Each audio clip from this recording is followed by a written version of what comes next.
네, 여러분 한 주간 어떻게 지내셨습니까? 계속해서 주변에서는 이 지역마다 여러 가지 확진자들이 나오다 보니까 이제 뉴스에서는 이제 전국으로 이제 좀 단계들을 더 확장되고 또 제약들을 두려고 하는 이야기들이 많이 나오고 있습니다. 저는 한 주간 보내면서 계속해서 우리 성도님들이 이 믿음의 프로젝트를 통해서 또 이 힘든 시기를 말씀으로 이겨내 가시려는 그 모습들을 보면서 참 많은 도전이 되고 위로가 됐습니다. 또 직접 올리시기 어려운 분들은 목사님들에게 이제 필사하신 것도 보내시고 큐티한 것도 보내시고 또 문자한 것도 보내시면서 또 같이 이런 모습을 보면서 이 성도님들이 참 이 힘들 때 또 믿음으로 이기시려고 정말 애를 쓰고 계시는구나라는 모습들을 보면서 참 많은 위로가 되고 또 감사했습니다. 아마 여러분 홈페이지 들어가시면 한 50몇 개의 글들이 올라오면서 정말 이분들이 어떻게 또 말씀을 사모하는지 믿음으로 이것들 이겨나가시는지를 보게 되는데요. 저는 한 주간 동안 좀 바쁜 일주일을 보냈습니다. 지난주 월요일에 이제 권사님 연락을 받고 이제 강릉을 갔다 왔는데 김하순 권사님 통화를 통해서 김정순 권사님이 좀 위독하시구나라는 것들을 듣게 됐어요. 그래서 전화를 해가지고 김정순 권사님한테 이제 따님이 받으셔서 전화상으로 기도를 해드리는데 그 전주만 하더라도 기도할 때 아멘하고 이제 대답을 하셨던 분이 아무 얘기가 없으신 거예요. 그래서 이분이 지금 좀 심각하구나. 그래서 바로 그 다음날 화요일날 부목사님들하고 강릉을 신방을 갔다 왔는데 살이 싹 빠지셔갖고 숨만 쉬고 주무시고 계시더라고요. 그래서 이제 예배를 드리고 또 하다가 지지난주죠. 지지난주 금요일부터 이제 잠만 주무시고 계셨는데 예배 드리다 보니까 잠깐 눈을 살짝 뜨셨어요. 그래서 좀 이런저런 이야기를 나누고 말씀을 드렸더니 그 동생분이 얘기하시더라고요. 오른손은 잘 쓰지 않으셨는데 그날은 또 손을 이게 살짝 힘을 주시면서 잡으시더라고요. 그래서 다 듣고 계시는구나 하면서 하나님께서 또 고통 없이 편안하게 주님 품에 안기도록 같이 예배 드리고 기도하고 왔는데 이제 금요일 날 돌아가셨습니다. 그래서 또 금요일 날 이제 강릉 가서 또 예배 드리고 입간 예배 드리고 오늘은 김영미 목사님이 이제 발인 예배하고 이제 올라오고 계실 텐데 그런 얘기를 하시더라고요. 거기 동생분이 권사님입니다. 이분이 먼저 예수를 믿었고 형제들 중에는 우리 김정순 권사님하고 두 분만 이제 예수를 믿게 되는데 이 동생분이 권사님이시고 또 거기 남편분은 이제 장로님으로 은퇴하신 분인데 그런 얘기를 하더라고요. 이분이 믿음으로 고백했던 모습이나 또 하나님 앞에서 정말 이 어려운 가운데도 믿음을 지키면서 나가는 모습을 보면서 참 감사하다 그러면서 이 장로님도 원로 장로님이니까 얼마나 많은 장례식을 다녔겠어요. 그런데 장로님이 그 얘기 하시더라고요. 내가 수많은 장례식을 다녔지만 이렇게 정말 편안하게 은혜롭게 돌아가신 적은 처음이다라고 얘기하시더라고요. 그래서 가족이 물론 어머니를 떠나보내는 그 마음은 아프고 슬프지만 그래도 가족들이 좀 차분하게 또 하나님의 은혜 가운데 또 장례를 지내는 모습을 보면서 참 감사하다라는 또 고백들을 보게 되었습니다. 오늘 본문 말씀을 보게 되면 하나님께서 우리 백성들, 택함받은 백성들을 얼마나 지키시고 보호하시는가를 말씀해 주고 있습니다. 우리가 금요일 날에도 같이 말씀 나눈 부분도 연결되어지지만 하나님께서 우리를 불 가운데, 물 가운데 지날 때에 물이 침몰치 못하고 불이 우리를 사르지도 못하도록 우리와 함께 하시고 보호해 주시고 지켜주신다고 말씀하는데 하나님은 어떤 분이신가요? 우리를 창세전에 우리를 선택하셨고 우리를 지명을 불러서 너는 내 것이라 라고 말씀해 주십니다. 그런데 이 이스라엘 백성들을 얼마나 사랑하셨는지 이스라엘 백성들의 그 죗값을 대신해서 그렇게 큰 나라 애굽이라도 심지어는 구스와 스바와 같이 먼 나라일지라도 하나님께서 이스라엘을 구원하시기 위해서 그들을 대속물로 내어주셨다는 거죠. 그러니까 이스라엘 백성들을 그렇게 사랑하셨기 때문에 기꺼이 대속물을 찾아 나서시는 모습을 보게 됩니다. 하나님은 공의로우신 분, 또 하나님은 사랑이 많으신 분이기 때문에 우리를 포기하실 수 없지만 또 공의로운 분이기 때문에 그 죗값은 또 눈 감아 주실 수 없어요. 그래서 하나님은 이 이스라엘 백성들을 대신해서 이 죗값을 대신할 대속물로 애굽을 그리고 구스와 에디오피와 스바를 그를 대속물로 내어주셨음을 말씀해 주고 있습니다. 여러분 우리가 흔히 그런 얘기를 하잖아요. 우리가 믿는 이 하나님의 사랑을 이해할 때 우리 값없이 받았다라고 얘기를 하지만 값없는 은혜라고 얘기하죠. 사실 우리 입장에서는 내가 뭔가 값을 치른 게 없잖아요. 그렇기 때문에 값없이 사랑을 받았다라고 얘기를 하지만 사실은 하나님의 입장에서 어떨까요? 정말 비싼 값을 찾으신 거죠. 치르신 거죠. 이스라엘 백성을 구원하시기 위해서 또 하나님께서는 애굽을 또 수바와 또 에디오피아와 구스를 이렇게 하셨던 것처럼 하나님께서 우리를 구원하시기 위해서 예수 그리스도를 우리의 죗값을 대신해서 대속물로 내어주셔서 우리는 구원받았기 때문에 사실은 우리가 받은 이 구원은 싸구려가 아닌 것이죠. 정말 비싼 값을 치르고 하나님께서 우리를 구원해 주신 겁니다. 우리가 읽진 않았지만 이 앞부분에 보면 마치 하나님은 이스라엘 백성들 또 우리를 향하신 그 하나님의 마음이 마치 결혼을 앞두고 있는 신랑이 신부를 바라보는 것처럼 우리를 그렇게 보신다고 말씀하는 거죠. 내가 너를 보배롭고 존귀하게 여긴다. 내가 너를 사랑한다 라고 고백하면서 너를 대신해서 대속물을 찾으시는 그 하나님의 마음을 우리에게 말씀해 주고 있다라는 것이죠. 그러면서 오늘 이 앞부분의 말씀에 보면 이렇게 얘기를 하면 내 딸, 내 아들이라고 부르시면서 이제는 이 흩어져 있는 이스라엘 백성들을 하나님이 모으시겠다라고 말씀합니다. 즉 이들을 회복해 주실 것을 말씀하면서 열방을 향해서 이렇게 말씀합니다. 자, 읽진 않아서 6절 말씀해 보면 뭐라고 말씀해요? 내 백성을 내놓아라 라고 말씀합니다.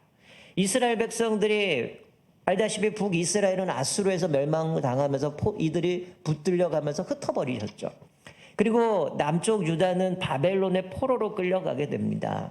그런데 하나님께서는 이제 이스라엘 백성들을 뿔뿔이 흩어졌던 그 백성들을 구원하시기 위해서 내가 존귀하게 여기고 보배롭게 여기고 너는 내가 지명하여 불렀네 넌 내 것이라고 말씀하면서 우리의 죗값을 이스라엘 백성들의 그 죗값을 또 애굽과 구스와 이디오피아와 여러 나라를 통해서 대속물로 치르셨는데 이제 그들을 구원하시기 위해서 내 백성 내놔라.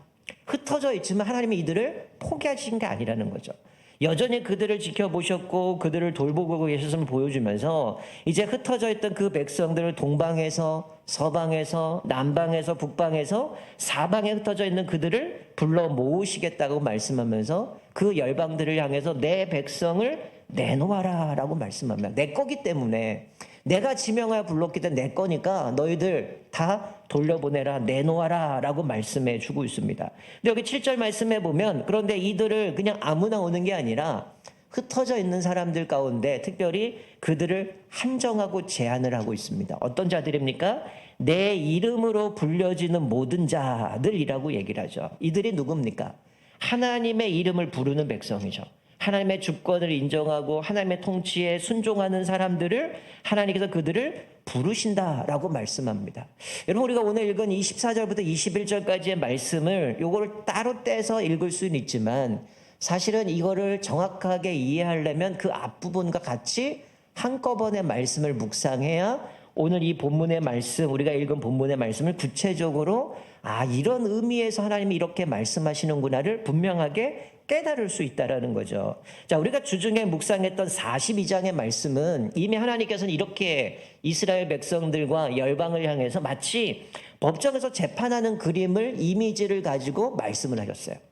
어떤 이미지였냐면 이방 신들을 향해서 니들이 정말 진짜 신이라면 증거 보여보라는 거죠.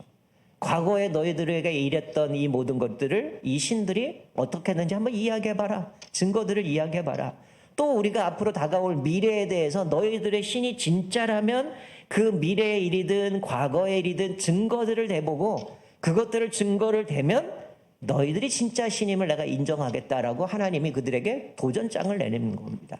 즉 그들이 왜 도전장을 내미냐 마치 그것이 진짜 신인 것처럼 열방이 그 신들을 쫓아갔고 심지어 하나님의 택함 받은 백성들조차도 그게 자기들을 구원해 줄 신처럼 섬기고 있었기 때문에 이스라엘 백성들에게 이런 얘기를 하면서 진짜 신이면 그 신들 열방을 향해서 증거 대봐라. 과거의 일이든 미래의 일이든 그 신이 뭔가를 했다라는 걸 증거를 낸다면 내가 신으로 인정하겠다라고 얘기를 하죠. 그런데 어떻습니까? 아무 증거도 낼 수가 없죠. 왜? 인간이 손으로 만든 우상에 불과하기 때문에 아무것도 낼 수 없다라는 것이죠. 자, 이게 42장의 이야기인데 다시금 이제 43장에 와서 하나님은 앞에서 이스라엘 백성을 어떻게 택하셨는지, 그리고 내가 지명하여 불렀고 내 것이라고 말씀하고 이들을 지키시고 보호하신다고 말씀하면서 다시 이어서 법정의 모습으로 이야기를 합니다. 이 열방들을 다 불러 모읍니다. 마치 재판할 거니까 너희 열방들이 다 와서 이제 그 열방과 그들을 따르는 신들을 다 불러다가 이제 증인을 세우라고 얘기를 합니다. 어떤 증인을 세우라고 얘기합니까? 너희들이 갖고 있는 그 신의 능력을 증언할 증인들을 세우라고 얘기를 합니다. 앞에서는 증거들을 드러내라. 정말 이 신이 과거든 미래든 그 신이 했다라고 하면 증거 내면 내가 전짜 신인지를 내가 이야기하겠다, 인정하겠다고 얘기는 못했습니다. 그러면 이제는 누구를 등장하느냐? 증인을 세우라는 거죠. 너희들의 그 신이 이런 일을 했다면 그 신의 능력을 증인을 통해서 보여준다면, 증언한다면 정말 이것들 가운데 이 역사를 어떻게 하는지를 인정하겠다면서 증인을 드러내라고 하지만 어떨까요? 동일하게 아무 증인도 세울 수 없습니다. 왜? 그 신들은 가짜이기 때문에. 이들이 아무것도 할 수 없기 때문에 이제는 하나님께서 어떻게 하십니까? 이스라엘을 증인으로 세웁니다. 이스라엘을 증인으로 왜 세울까요? 이스라엘 백성들은 하나님이 누구신지 알았다는 거죠. 과거에 하나님이 이스라엘 백성을 해서 어떤 역사를 하셨는지를 이들은 알고 있었다는 겁니다. 그런데 이들은 어떤 사람들입니까? 지금 포로로 끌려와서 바벨론에 와서 만신차이가 된 사람들입니다. 이들은 하나님의 선민이라고 생각했고 택함받은 백성이라고 생각했는지 모르겠지만 너무 자만했죠. 하나님 앞에서 그 믿음으로 살아가기보다는 자기가 누리고 있는 것이 마치 당연하다는 생각 가운데 그것들을 남용하고 살았고 하나님의 말씀에 귀 기울이지 않았다는 겁니다. 그래서 결국은 이들이 쫓겨나게 되고 바벨론의 포로가 와서 엉망진창이 되어 있는데 우리가 주중에 말씀을 살펴봤던 말씀은 어떻습니까? 그럼에도 불구하고 이들은 어때요? 눈이 어둡습니다. 귀가 가려졌습니다. 그래서 어때요? 소리를 듣지 못하고 보지 못한다는 거죠. 그래서 맹인이라고 얘기를 하면서 이들이 얼마나 영적으로 어두운 상태에 있는지를 보여줍니다. 그런데 어떻게 이들이 증인으로 설 수 있을까요? 이들은 이미 하나님이 행하신 일들을 경험했던 사람들이었을 겁니다. 선조들을 통해서 이미 들었고 경험했던 사람들이죠. 비록 지금은 눈이 멀고 귀가 가려워져서 듣지를 못하는 사람들이지만 그 전에 하나님이 베푸셨던 그 은혜들을 경험했던 사람들, 그리고 선조들에게 베푸셨던 은혜들을 계속 신앙의 유산을 물려주면 들었던 사람들에게 이제 증인으로 그것들을 고백하라고 말씀해 주고 있는 겁니다. 이들이 뭘 증인으로 고백할 수 있을까요? 첫 번째는 하나님께서 이제 먼저 오늘 본문의 말씀을 보면 이스라엘 백성들 먼저 출두 명령을 내립니다. 비록 보지 못하고 듣지 못하는 이들이지만 이들을 향해서 하나님이 무능력한 것이 아니라 사실 근본적인 문제는 뭐였습니까? 하나님은 여전히 그들을 돌보셨고 하나님의 능력 가운데 그들을 지키시고 계셨지만 이들은 하나님의 능력을 보지 못했다라는 거예요. 하나님의 무능력하거나 무관심하지 않았다라는 겁니다. 사실 우리랑 비슷하지 않습니까? 우리가 계속되는 코로나 전국 속에서 하나님 무능력한 거 아닌가? 왜 우리 이렇게 내버려 두시는가? 때로는 불평하고 원망할 수 있지만 어찌 보면 우리가 그랬대요. 우리가 맥주 감사절을 같이 나눴지만 하나님은 여전히 그 힘든 시간에도 우리와 함께 하셨고 우리를 돌보시고 지켜주셨지만 우리가 볼 수 없는 거죠. 하나님의 은혜를 생각하지 못하고 하나님의 능력을 바라보지 못하기 때문에 불평하고 원망할 수 있었고 하나님의 목소리를 듣지 못함으로 인하여서 왜 이런가 하겠지만 오늘 이스라엘 백성들도 그랬다는 거예요. 그러나 하나님은 그들을 증인으로 세웁니다. 이들이 뭘 증인해야 될까요? 첫 번째는 하나님이 과거에 그들을 어떻게 구원하셨는지를 고백하는 것이죠. 또 하나님께서 그들에게 이 세상을 어떻게 창조하셨고 통치하셨는가를 증언할 수 있을 것이고 또 애굽에서 그들을 어떻게 구원하셨는가를 증언할 수 있는 겁니다. 두 번째는 하나님이 어떤 분인 거죠. 하나님은 그들에게 위대하신 분이고 또 만왕의 왕이시로서 유일한 창조시고 유일한 역사의 주관자이심을 이들이 증인으로서 그것들을 고백할 수 있게 만드시는 거죠. 왜 이렇게 보잘것없고 영적으로 무능하고 영적으로 눈이 가리워지고 듣지 못하는 이들을 증인으로 세울까요? 이들을 세우는 궁극적인 이유는 이 증인으로 세움을 통해서 낙심하고 주저앉는 자들, 금요일에 말씀드린 것처럼 하나님이 우리를 버리신 건 아닌가? 애시당초 우리는 하나님의 백성이 아니었던 것은 아닌가? 두려워하고 있는 그들을 향해서 하나님은 두려워하지 말아라.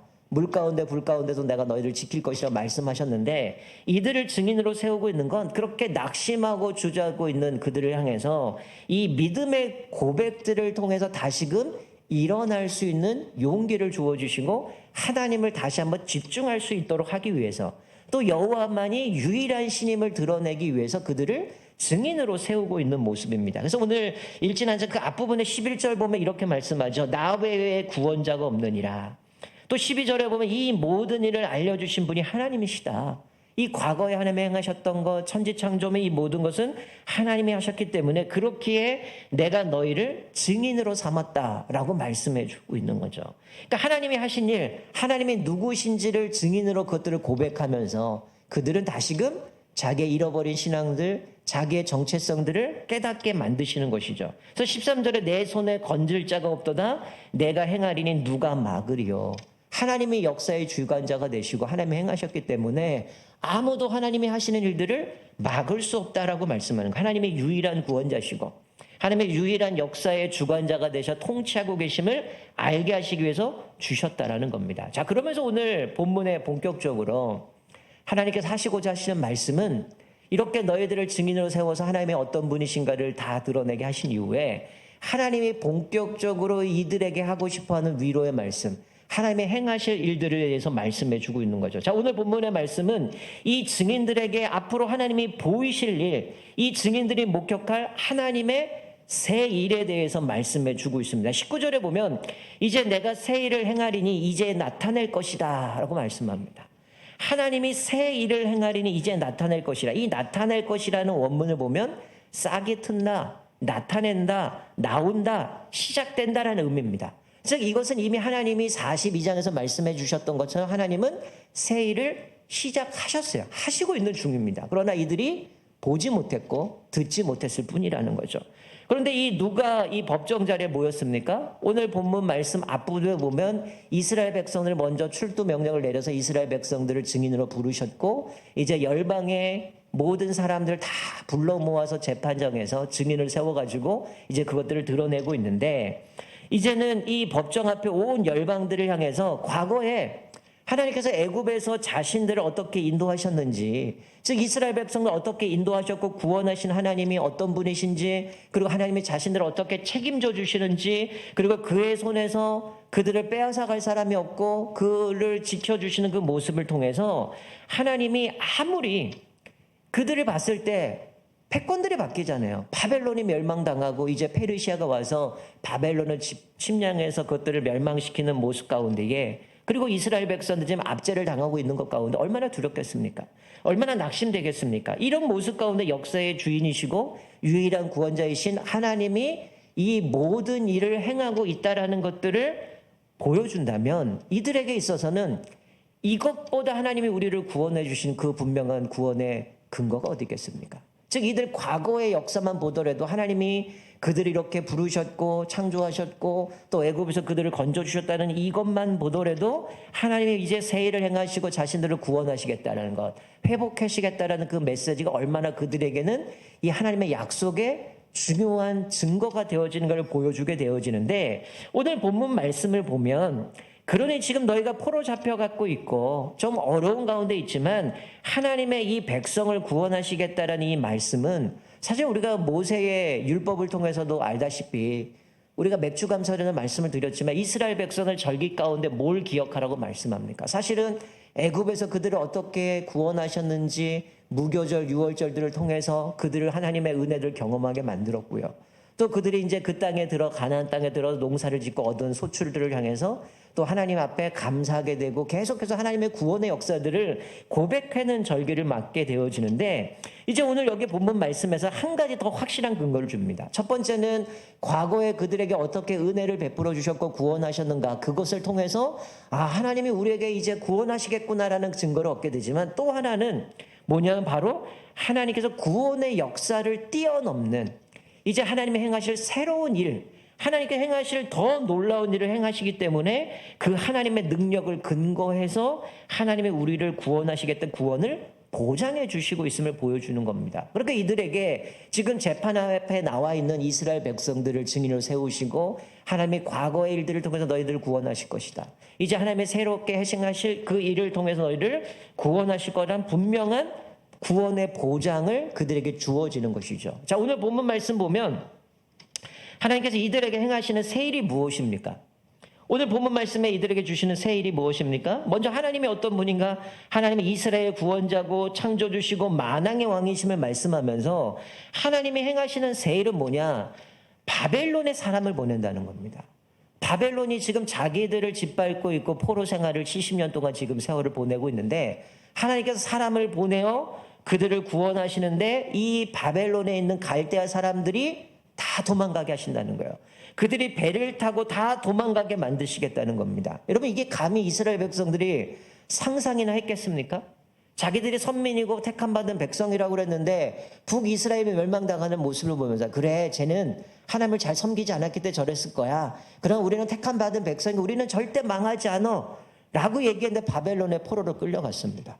그리고 나서 그 세월이 70년의 세월이 지나가면서 이들은 다 포기했을 거예요. 이제 끝났다. 우리는 하나님의 백성이 아닌가 보다. 하나님이 포기하셨나 보다. 애시당초 하나님의 백성이 아닌가 보다. 절망 가운데 그들을 향해서 하나님께서 오늘 본문의 말씀을 통해서 이제 새 일을 행하신다고 얘기를 하는데 바벨론의 사람을 보내서 바벨론을 멸망시키고 그들 백성들은 다 배를 타고 도망가게 만드시겠다라고 말씀해 주고 있는 거죠. 이 역사의 주인이신 하나님이 이미 앞에서 우리가 살펴봤지만 하나님의 한 사람을 세우시죠. 그게 누굽니까? 고레스 왕이죠. 이 고레스를 세워서 메데 페르시아 연합군을 통해서 이제 바벨론을 침략하게 되고 바벨론을 멸망시킴을 통해서 갈대아 사람들을 다 도망하게 만들게 되는데 하나님이 뭐 때문에 이 바벨론을 멸망시키시고 메데와 이 페르시아 연합군을 통해서 이스라엘 백성을 구원하실까요? 이미 앞에서 말씀드린 것처럼 애굽 그리고 구수 에디오피아를 대속물로 내주셔서 이스라엘을 구원하시겠다고 말씀해서 왜 그러셨습니까? 오늘 본문의 말씀을 보면 14절에 여호와가 말하노나 너희를 위하여 라고 말씀합니다. 지금 영적으로 우둔하고 눈이 가리워지고 귀가 듣지 못하는 이들을 향해서 하나님은 너희 때문에 내가 바벨론을 칠 것이나 한 사람을 세워서 이 나라의 패권이 바뀌면서 너희들을 구원할 것이라 하고 말씀해 주고 있는데 바로 하나님이 너희를 태초부터 택하셨고 보배롭게 여기고 존귀하게 여기고 내가 너를 지명해 불렀다라고 말씀하면서 내가 너를 지킬 거라고 말씀하면서 내가 너희를 위하여 바벨론을 멸망시키고 고레스를 세우고 이 나라의 패권들을 바뀌어가게 하는 그 모든 역사들을 이뤄가시겠다라고 말씀합니다. 여러분, 사실 인간은 과거에 연연하며 살 때가 많습니다. 우리가 그렇지 않나요? 힘들고 어려울 때 어때요? 옛날에 내가 이랬는데 과거에는 내가 잘 나갔는데 우리가 힘들 때 하나님이 우리에게 은혜 주셨을 때는 이런 은혜 가운데 내가 이렇게 살았는데 지금은 참 힘들다. 하나님은 도대체 뭐 하고 계시는가? 우리 내버려 두고 계신 건 아닌가? 이럴 때가 참 많잖아요. 어찌 보면 70년의 이 긴 어려움 가운데 이스라엘 백성들에게도 과거를 생각했을 겁니다. 다윗 왕 때 정말 이 세상을 장악하고 하나님의 통치 가운데 순종할 때 정말 부강하게도 살았던 우리나라가 지금 이건 뭐냐? 완전 거지가 되고 포로가 되어져서 노예가 돼서 이렇게 비참하게 살아가고 있는데 이게 뭔가라고 생각하겠지만 오늘 본문의 말씀 가운데 하나님이 보여주시고 있는 것은 뭐냐면 과거에 연연하지 말라고 얘기를 합니다. 사실 과거는 우리에게 때로는 용기를 줄 때가 있어요. 하나님이 이스라엘 백성을 과거에 애굽에서 구원해 주신 그 하나님이 우리에게 또 다른 은혜를 주시지 않을까. 그래, 하나님께서 과거에 우리를 이렇게 인도하셨다면 앞으로의 삶도 하나님이 우리를 붙잡아주고 책임져 주실 거야. 오히려 그것이 용기가 되어줄 수 있을 거예요. 그런데 오늘 이사야를 통해서 말씀하고 있는 것은 과거에 묶여 살지 말라는 겁니다. 18절에 보니까 뭐라 그래요? 과거에 묶여 살지 말라는 거예요. 왜 그럴까요? 모세를 통해서 말씀한 건 늘 과거를 기억하라고 말씀했거든요. 애굽에서 너희를 어떻게 구원하셨는지, 하나님께서 너희들에게 어떤 은혜를 주셨는지 늘 그거를 기억하라고 말씀했는데 오늘 본문 말씀에서는 과거에 연연하지 말고 그것들 잊으라고 얘기를 합니다. 왜 그럽니까? 하나님이 새 일을 행할 것인데 과거는 기억하지도 못할 정도로 하나님의 놀라운 일을 행하실 것이기 때문에 과거에 연연하지 말고 이제 하나님이 일을 하실 것이니까 이전 일을 기억하지 말고 옛날 일을 생각하지 말가. 이제는 하나님께서 앞으로 행하실 그 놀라운 역사를 통해서 하나님이 행하실 새 일을 바라볼 때에 너희들이 과거는 기억하지 못하고 하나님의 놀라운 역사 가운데 이제는 하나님의 일들을 바라보게 될 것이기 때문에 과거에 연연하지 말라는 거예요. 즉 이 말씀 뭘까요? 지금 내 상황에 있는 상황들, 처해진 어려움들, 고통 가운데 있는 모습들, 또 과거에 내가 이런 하나님의 은혜를 누렸고 과거에 하나님의 은총 가운데 내가 살았던 것, 그거에 연연하면서 낙심할 것이 아니라 미래를 바라보라는 겁니다. 하나님이 나를 어떻게 이용하실지, 하나님이 나를 어떻게 사용하셔서 이 역사를 이용하셔서 이 모든 역사 가운데 우리를 어떻게 구원하시고 하나님의 놀라운 역사를 이루어 가실까를 기대하면서 믿음으로 나아가라고 말씀하는 겁니다. 자, 오늘 본문 말씀 보면 어떻게 말씀하셔요? 이전에 옛적에는 하나님께서 홍해에 길을 내셨다면 이번엔 어떻게 하십니까? 광야에 길을 내신다고 말씀합니다. 또 옛적에 하나님이 바닷물을 말리셨다면 이번에는 메마른 사막에 강을 내실 것이라고 말씀합니다. 그래서 하나님의 백성들이 물을 마시게 하실 거다라고 말씀해 주는 거죠. 여러분, 옛적에는 애굽의 손에서 그들을 건져내실 때 어떡합니까? 홍해를 마르게 하셔서 길을 내셔서 그 길을 건너게 만드셨고, 애굽의 병사를 쫓아올 때에 그곳에서 수장 들게 만들고 그들이 끝나게 만들어 구원하셨는데, 이제는 과거에는 홍해의 길을 내셨지만 이제 광야에서 길을 내고 바다의 물을 말리셨다면 이번에는 메마른 사막에 물을 내게 하셔서 이들의 목을 축일 수 있는 생명의 물줄기를 허락하심을 말씀해 주고 있습니다. 그러면서 또 하나 주시는 거는, 과거에는 이들이 구원받을 때는 그와 함께했던 이스라엘 뿐만이 아니라 어떻게 보면 잡족이라고 얘기할 수 있고 이방인들 중에도 이들과 함께하는 사람들을 구원하셨지만, 오늘 본문의 말씀에서는 앞으로 하나님의 새 일을 행하시면 이스라엘만이 아니라 이 세상의 모든 피조물조차도 회복의 은혜를 주시겠다고 말씀합니다. 이리와 타조를 포함한 들짐승까지도 하나님의 구원의 역사를 힘있게 되어지는 은혜를 잊게 될 것을 말씀해 주고 있습니다. 우리 자막을 보시면 로마서 8장 21절 말씀해 보면 사도 바울이 이렇게 얘기를 하죠. 인간의 죄로 인하여 이 세상은 죄로 오염되었습니다. 피조물이 다 파괴되었습니다. 그런데 사도 바울이 이렇게 얘기를 해요. 그 바라는 것은 피조물도 썩어짐의 종로를 탄 데서 해방될 것이다. 하나님의 은혜로 이 피조물도 해방될 것이고 하나님의 자녀들의 영광의 자유에 이 피조물이 이르게 될 것이다 라고 말씀하고 있는데, 바로 이 말씀처럼 메시아가 온다면 이 피조 세계가 완전히 회복될 것을 말씀해 주고 있는 거죠. 지금 이 이사야를 통해서 오늘 주시는 말씀 뭡니까? 새 일을 행하시겠다는 얘기는 메시아를 통해 이 땅을 완전히 회복시켜 주실 것을 말씀해 주는 소망의 메시지인 것이죠. 자, 우리 자막을 볼까요? 이사야서 11장 6절부터 9절 말씀해 보면 아마 여러분들 신앙생활 오래 하신 분들은 우리 어렸을 때 불렀던 찬양이 있을 겁니다. 사막에 샘이 넘쳐 흐르리라.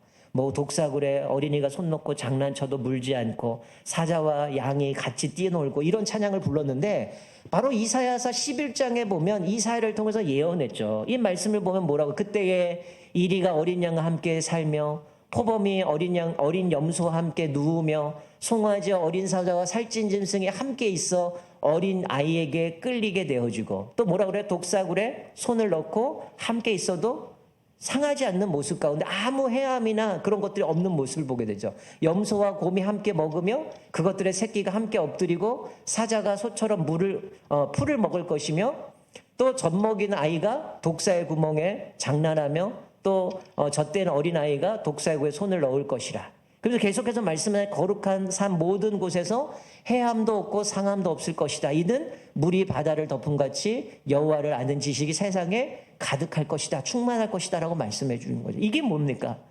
메시아가 오시면 이것들이 완전히 회복이 되어질 것을 말씀해 주고 있다는 거죠. 그래서 물이 바다를 덮음같이 여호와를 아는 지식이 세상에 충만할 것이다. 그리고 그 뒤에 내용은 하나님께서 이새의 아들 뿌리에서 한 싹이 난다는 거죠. 바로 메시아 예수를 통해서 우리를 구원해 주실 것을 말씀하면서 열방이 돌아올 것이다. 흩어져 있는 남은 백성들이 돌아올 것이다 라고 말씀해 주고 있습니다. 그러니 하나님께서 이 놀라운 새 일을 행하게 하셔서 이제 하나님의 백성들로 하여금, 택한 자들로 하여금 하나님을 찬송하게 하려 하심이라 라고 말씀해 주고 있습니다. 우리 마지막 절 보면 하나님께서 우리에게 분명하게 말씀하고 있죠. 이 백성은 나를 위하여 지었나니 나를 찬송하게 하려 함이니라.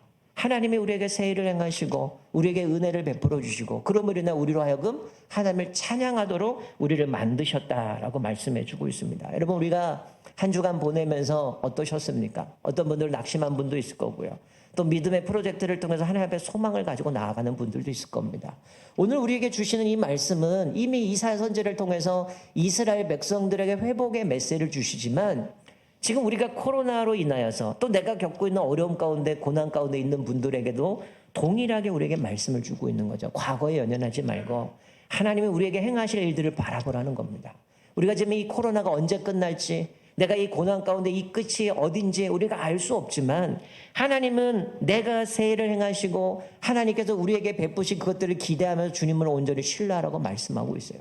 하나님은 나를 버리셨나? 하나님은 나를 포기한 건 아닌가? 이것이 아니라 하나님은 분명히 우리를 떠나지 않으시고 우리를 붙드시고 우리를 지켜주심을 분명하게 말씀하면서 내가 새해를 행할 것이니 과거에 연연하지 말고 주님을 기대하면서 믿음으로 나아가라고 말씀하고 있습니다. 이 사회적 거리가 또 시작되어서 우리 삶이 또다시 얼음판으로 전국이 흘러가고 있지만 우리 안에도 동일하게 말씀합니다. 새해를 바라보라는 거죠.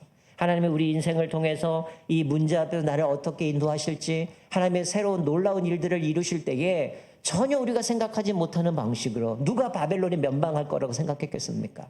고레스 왕을 통해서 이스라엘 백성을 자기 땅으로 보낼 것이라고 어떻게 생각할 수 있었겠습니까? 그러나 전혀 기도하지 못했던 그 상황 가운데 하나님의 새로운 일을 열어주시고 또 고레스를 통해서 그들을 그 땅으로 돌아가게 만드시고 또 메시아가 오시면 완전히 이 땅을 변화시켜서 하나님이 다시금 완전한 회복을 주실 것을 말씀하신 것처럼 우리가 이 코로나 앞에서도 우리가 낙심하지 마시고 오늘 말씀처럼 이제 과거를 바라보고 과거의 연연을 살아갈 것이 아니라 우리에게 하나님의 새로운 일을 행하실 것이기 때문에 그 은혜를 사모하면서 기대하면서 나아갈 때에 물이 바다를 덮은 같이 하나님을 아는 지식이 이 땅에 충만할 것이라고 말씀하는 것처럼 지금 우리가 여러 가지 많은 어려움들이 있어요. 예배도 드리기 힘들고 많은 일상들이 어려움이 있고 이 사회는 여전히 예수 믿는 사람은 핍박하고 어려움 가운데 있지만 우리가 믿음으로 나아갈 때에 하나님 앞에 낙심하지 않고 나아갈 때에 하나님의 우리를 반드시 붙들어 주시고 충만하게 채워주실 것을 말씀해 주고 있습니다. 우리는 한 가지 더 은혜 받는 거는